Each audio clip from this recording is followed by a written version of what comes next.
Modi international नहीं है। Modi number 1 का चोर, बेईमान, सरमाएदारों का लुटेरा और दलाल। गरीब परिवार के लोगों को पढ़ने मत दो, असली पढ़ाई मत पढ़ने दो, इसलिए नई शिक्षा नीति लाई है। आप लोग स्टडी कीजिए। हिंदू मुस्लिम जातिवाद फैला के ये सत्ता में आए, राम नाम के ऊपर सत्ता में आए। राम का इनके अंदर क्या गुण है? कोई गुण नहीं है इनके अंदर।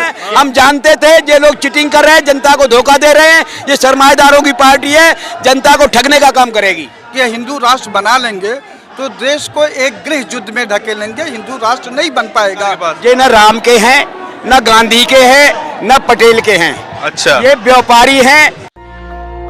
नमस्कार। इस देश में जो है महंगाई यानी इन्फ्लेशन का जो दर है वो 7.87% है और उसी महंगाई के खिलाफ, उसी बेरोजगारी के खिलाफ आज जंतर मंतर पर एक आंदोलन हो रहा है। आंदोलन कभी छोटे बड़े नहीं होते हैं, आंदोलन जरूरी होते हैं, बस इतनी बात है। आंदोलन हो रहे हैं, इसका मतलब ये है कि देश में आवाज उठाई जा रही है, देश में समस्याएं मौजूद हैं। इस वक्त आप देख सकते हैं कि लोक समाज पार्टी के कुछ कार्यकर्ता हैं यहाँ पर, उनके संस्थापक भी हैं और बड़े ही इंटरेस्टिंग जो है वो कार्टून बने हुए हैं, आप वहाँ देख सकते हैं। कार्टून देखिए, GST, मोदी जी किसी के मुंह में गरम गरम चाय डाल रहे हैं जबरदस्ती। किसी बच्चे के दूध पे GST लगा दिया गया है, महंगाई बहुत है। और यहाँ पे आप देख सकते हैं कि कई सारे जो हैं वो कार्टून्स के जरिए बहुत सारे जो है वो मुद्दों के दर्शाया गया है। हम यहाँ इनसे बात भी कर लेते हैं कुछ की, आखिर उनकी समस्याएं हैं क्या हैं। नमस्कार सर, कहाँ से हैं आप? दिल्ली से। ये क्या नाम है आप? हरिशंकर तिवारी। हरिशंकर तिवारी। हरिशंकर तिवारी, अच्छा। तिवारी जी, ये बताइए कि देश में तो राम राज्य की बात हो रही है, राम राज्य है देश में, है तो आपको महंगाई इतनी ज्यादा क्यों लग रही है? थोड़ी महंगाई होगी तो थोड़ा धन भी आएगा सरकार के पास। ये न राम के हैं, न गांधी के हैं, न पटेल के हैं। अच्छा, ये व्यापारी हैं, न्यू ईस्ट इंडिया कंपनी की तरीके देश को लूटने का काम कर रहे हैं। क्षेत्रवाद, भाषावाद, प्रांतवाद, जातिवाद, इनके अंदर बात भरा हुआ है। आज देखा जाए देश के अंदर जब से मोदी आया है, मोदी ने क्या काम किया है? जो 3 किलो चीनी और केरोसिन का तेल मिलता था, सबसे पहले गरीब आदमी मारा। हाँ। उसके बाद मोदी जी ने क्या काम किया कि जो बेचारी औरतें और गरीब आदमी 1000-2000 रुपए अपने चोरी छुपके डाले हुए थे, इन्होंने नोटबंदी का काम शुरू कर दिया। नोटबंदी में बेचारे मारे गए। हम खुद थे उसके काला धन पर सर्जिकल स्ट्राइक बताई थी सबने। काला धन ये कहा था कि 15-15 लाख रुपए इतना धन लाएंगे, काला धन कि 15-15 लाख रुपए हर आदमी के सर पे आएगा और उसके बाद ही देश में पैसा बच जाएगा। रामदेव ने खुद कहा था, इन लोगों ने कहलवाया, चीटिंग करी जनता के साथ में, इनके साथ मुकदमा होना चाहिए। इनके साथ बहुत बड़ा अत्याचार किया जनता के। आपने वोट भी दे दिया रामदेव के कहने से। हमने वोट नहीं दिया, लोगों ने वोट दिया गलत। इसी 14 में आपने वोट नहीं दिया? मोदी को नहीं दिया वोट। हम शुरू से लोहियावादी रहे हैं। हम जानते थे ये लोग चीटिंग कर रहे हैं, जनता को धोखा दे रहे हैं। ये सरमाएदारों की पार्टी है, जनता को ठगने का काम करेगी।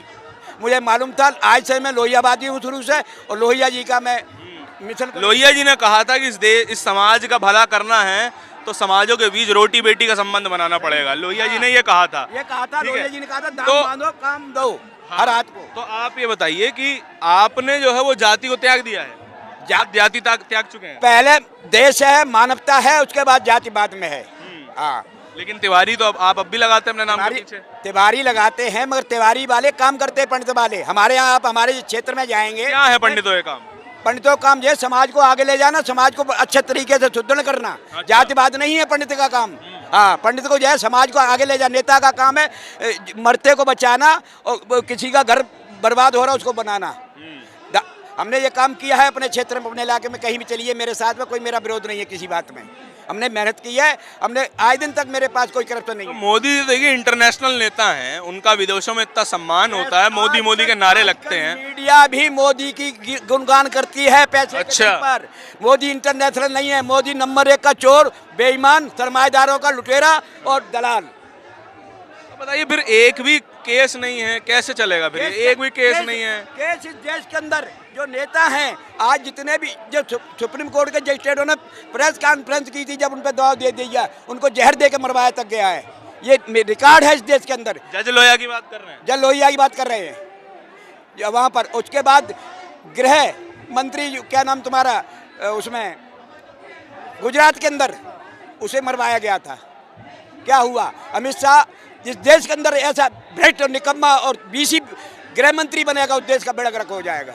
इस देश के अंदर युवा मारा, किसान मारा, गरीब मारा, और जहाँ तक मोदी और शाह ने रामराज जला दिया इस देश में। मोदी शाह ने रामराज्य नहीं ला, तो जनता वोट देती है। सरमाएदार ला दिया, 10 लाख करोड़ रुपए सरमाएदारों को माफ किए गए। उसके बाद आज 25 किलो गेहूं या 25 किलो चीनी तेल लेता है, उसमें कोई जीएसटी नहीं है। जो 2, 4, 5, 10 किलो लेता है उस पर जीएसटी लगाई जाती है। ये क्या है? ये अमृत महोत्सव है। अमृत महोत्सव उसको कहा जाता है जो अमृत तरीके राम राज्य की बात राम ने जी कहा था कि अगर कोई हमारे सुमंत जी अगर हमारे दरवाजे से कोई आता है, हम रोटी खा रहे हो, पानी पी रहे हो, सो रहे हो, तुरंत हमें जगाया जाए, कोई यहाँ से वापस नहीं जाना चाहिए। वो राम राज्य होता है। गांधी बात को जो भूल गए 1992 में, क्या नाम, जब इन्हें दिखाई दिया अटल जी को, तब गांधी जी को अपना लिया। उधर गांधी जी को अपना रहे हैं, उधर से जो गोडसे के समर्थक है, गोडसे की पूजा कर रहे हैं। अच्छा, गोडसे की पूजा कौन कर रहा है? ये गोडसे की पूजा है। भारतीय जनता पार्टी के जितने भी आज मठाधीश बैठे हुए हैं, आज देखो आप, वही करते हैं। गोडसे ने सही नहीं किया। ये गोडसे ने सही नहीं किया। एक महात्मा को गोली मार दी जिसने देश को स्वतंत्र कराया। लेकिन देश का एक बहुत बड़ा तबका जो है वो गोडसे का समर्थक है।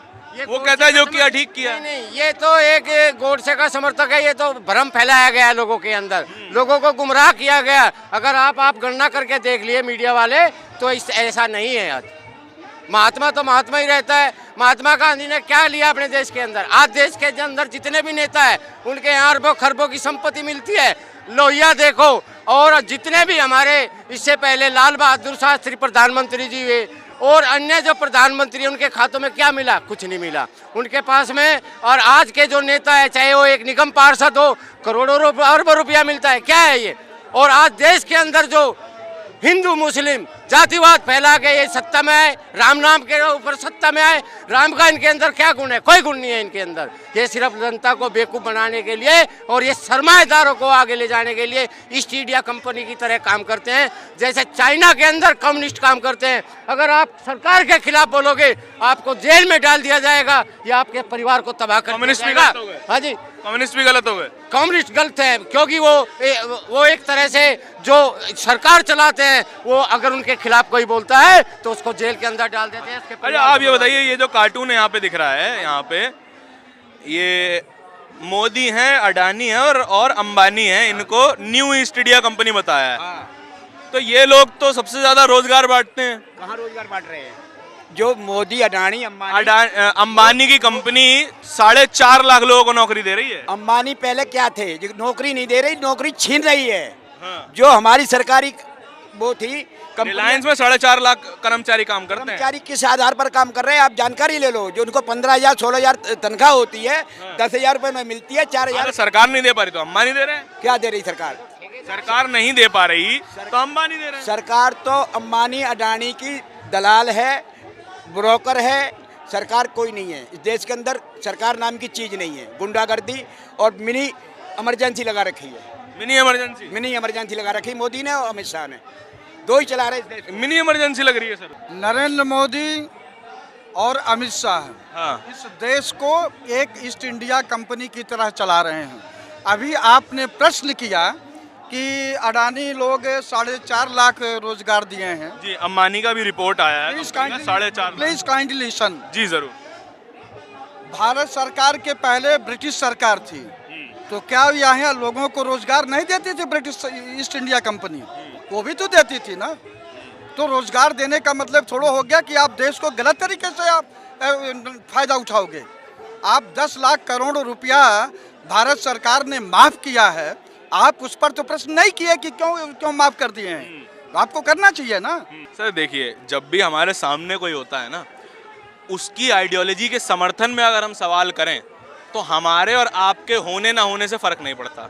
जब तक हम आपके विपरीत बात नहीं करेंगे तो इस कैमरे का चालू होने का और हमारा कोई औचित्य नहीं है। ठीक है, मैं ये पूछना चाह रहा हूँ कि ये बताइए कि जब वोट हम देने जाते हैं तब हम रोजगार पे वोट नहीं देते हैं, हम महंगाई पे वोट नहीं देते हैं, है ना, हम अपने स्वास्थ्य व्यवस्था पे वोट नहीं देते हैं, एजुकेशन में वोट नहीं देते हैं, लेकिन वोट जब हम देते हैं तो हम पहले हिंदू हो जाते हैं। तो क्या ये हमारी इस जनता की भी तो गलती है? अगर सरकारें जिस चीज़ के लिए जनता ने चुनी, जनता ने राम मंदिर में वोट दिया तो राम मंदिर मिला, जनता ने हिंदू राष्ट्र को वोट दिया तो उन्हें हिंदू राष्ट्र का माहौल बनाया जा रहा है। अगर वो एजुकेशन पे वोट देते, महंगाई वोट देते तो उनके मुद्दे का काम होता। आपने वोट ही नहीं दिया। देखिए ऐसा है, जो अभी इस देश की जनता है, पिछले 2 इलेक्शन में उनको भ्रमित करके वोट को हासिल किया गया, ठीक। और जो इनका एजेंडा है, छिपा एजेंडा, इस देश को एक हिंदू राष्ट्र बनाया जाए। जब अमित शाह, मोहन भागवत जैसे लोग हिंदू राष्ट्र की बात करेंगे तो जो इसमें दूसरे धर्म के लोग हैं वो अपने राष्ट्र की बात क्यों नहीं करेंगे? तो ये भारत सरकार का जो संविधान है एक सेकुलरिज्म का है, जिसको सबको लेकर चलना है। अगर ये लोग गलतफहमी कर रहे हैं कि हिंदू राष्ट्र बना लेंगे तो देश को एक गृह युद्ध में ढकेलेंगे, हिंदू राष्ट्र नहीं बन पाएगा, और बन भी जाएगा तो सफल नहीं हो पाएगा। पहले जो रामायण काल, महाभारत काल और जो भी ब्रिटिश काल था, वहाँ पर लोग पढ़े लिखे नहीं थे। अब लोग पढ़ लिख लिए, अपने अधिकारों को जान गए हैं, और यही लोग ये चाहते हैं। आप जानते भी नहीं जानते तो जान लीजिए, नई शिक्षा नीति इसीलिए लाई गई है कि इनको पढ़ने मत दो। ये एक प्रकार से इनडायरेक्ट रूप में इनको पढ़ने मत दो, गरीब परिवार के लोगों को पढ़ने मत दो, असली पढ़ाई मत पढ़ने दो, इसलिए नई शिक्षा नीति लाई है। आप लोग स्टडी कीजिए। देखिए ये सारे सवाल हैं जो आपको हमेशा वोट देते टाइम सोचने पड़ेंगे। अगर आप महंगाई पे वोट नहीं देंगे, अगर आप बेरोजगारी पे वोट नहीं देंगे तो आपको वो सब नहीं मिलेगा। जो चीज़ आप मांगते हैं असल में आपको वही मिलती है। जिस चीज़ के लिए आप संघर्ष करते हैं आप वही हासिल करते हैं।